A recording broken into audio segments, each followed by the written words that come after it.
Xayrulla Hamidovning mana bu so'zlarini bir eshitingda. Finalga esa matonatlilar chiqadi. Finalga iroda ko'rsatganlar chiqadi. Finalga tinimsiz hujum qilib turib, raqibga bosim qilganlar chiqadi. Finalga iqtidorlar chiqadi. Messi chiqadi finalga. Bo'ldi, nuqta. Argentina muxlislarini tabriklaymiz. Bugungi eng zo'r o'yin bilan, chunki bugungi bahs haqiqatan ham boshqacha bo'ldi.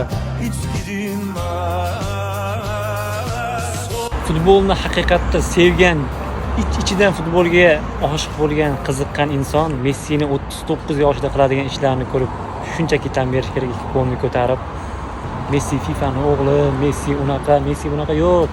Prosta futboldan zavqlaning, mazza qiling, tamom. Haqiqatda bunday neytral bo'lib ko'rgan inson ham biladi Argentina nimalar qilib tashlaganini bugun. Shunaqa darajada super o'ynadi. Faqat qoyil qolish kerak.